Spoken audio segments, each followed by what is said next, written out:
Oo, kasi taker. Dicker vein ang suspetsya mo.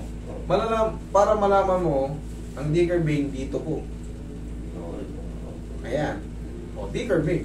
Sa akin na mismo nang galing. Dicker vein, tennis elbow, shoulder pain, frozen shoulder. Ang Dicker vein, pagka pumuyan sa kanang paganyan, no? Nyari, tasa. Cellphone nga lang.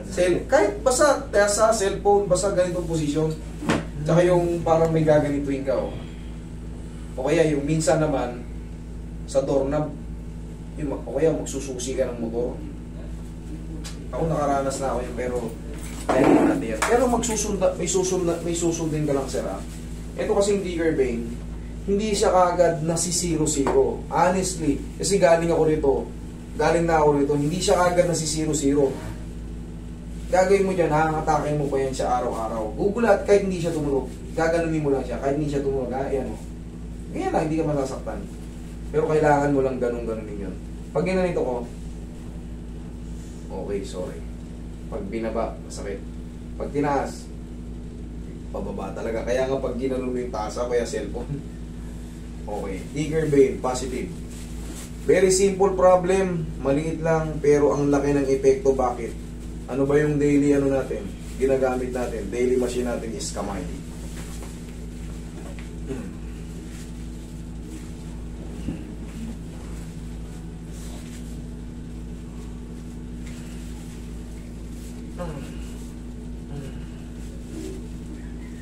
So ito yung mahiwagang panghaplas ng pau. Ngayon, magiging okay na yan. Pero may matitira pang onti, sir. Maya may bababa na natin yan. May mapipil ka ng onting-onti. Kayang-kaya mo na. Kumbaga, yung pain, bearable na siya. Hindi ka tulad kanina pag binaba. Parang pag dinagdagan ko pa, magre-react ka na ng master, masakit na. Pero ito, kaya nga nasabi ko, kaya naman to.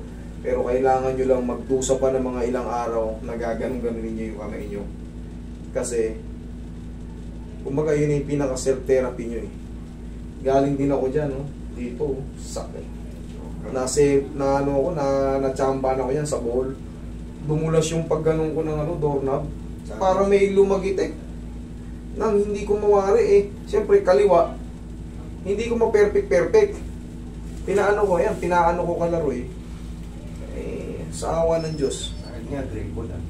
Gripo lang, ginano mo yung gripo. O isipin mo, ako naman minsan sira yung sa pagsususi ka ng motor.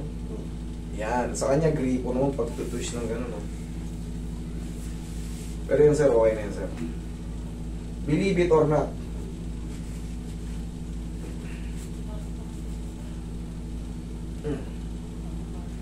Kanina masakit pag ginaganyan. O, tignan mo yun. O, sagad na. O, kanina pag ginaganyan ko, o.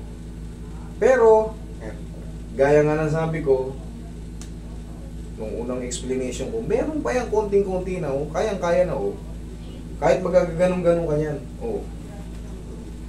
kaya na. Ngayon, a little.